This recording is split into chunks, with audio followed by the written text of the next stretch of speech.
Debates can be catastrophic, they can be inconsequential. Do you anticipate the average North Carolinian is open to persuasion or even watching what happens on that debate stage this week? There's no question about it. It's close here in North Carolina. It always is. This was Biden Harris's closest loss in 2020, only 1.3%. So the fact that Kamala Harris, as Vice President of the United States, has been to North Carolina 17 times shows that she cares about our state. She knows that we are in play. And she knows that if she wins North Carolina, she is the next president of the United States because Trump has no other pathway. Is it winning or is it just reducing the amount by which they lose rural voters? You have a very large rural population in your state.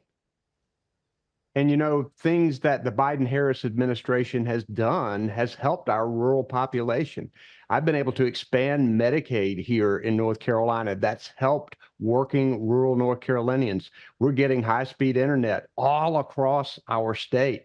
That's something that people are beginning to find out about.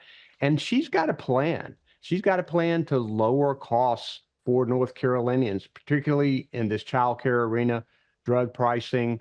We're excited about the economic plan that she has, and I Yeah. think North Carolinians will respond to it.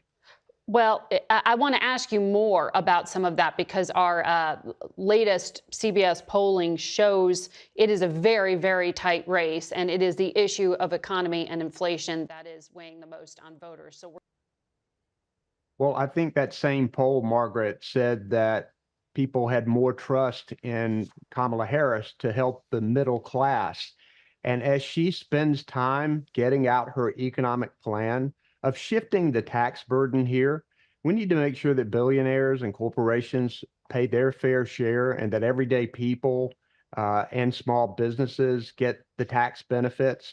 As she talks about her child care plan and providing child care tax credits, you've got Donald Trump, who clearly doesn't understand the problem. You got J.D. Vance, who's saying, well, you should get your grandparents or your aunts or uncles to look after children, completely clueless. When we continue to get this information out to the American public and to people here in North Carolina, that Kamala Harris has an economic plan that's going to help lower the cost for everyday people, that's going to help families thrive, that is going to protect women's reproductive freedom. I think at the end of the day, that's going to be what works here. Well, you got a short period of time to do that, sir, in this election.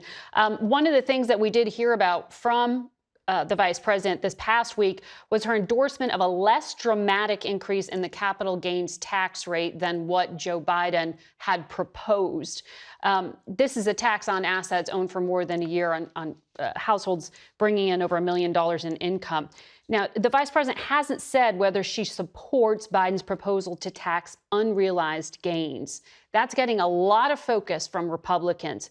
I'm just wondering, though, is this announcement and positioning really just an attempt to appear more moderate, to appear more pro-business? Is it just a political ploy? I think what Kamala Harris found out in the period of time, the 3.5+ years that she's been vice president, that you have to achieve consensus to get things done. And that's exactly what she's been able to do. Overall, what she wants to do is to shift the burden here. Clearly, the billionaires are not paying their fair share. And we've got to figure out a way to make sure that we can get them to do that while easing the burden on the middle class. And the way you do that is to try to find consensus, because as you know, it's very tough to get legislation through both the House and the Senate. And that will continue to be a challenge, but she's shown that she's got the ability to help do that. Tim Walz was in the Congress, so he's got the ability to help push legislation that helps shift this balance. So I'm excited about the potential for them being president and vice president of the United States. Well, and having to work with Congress.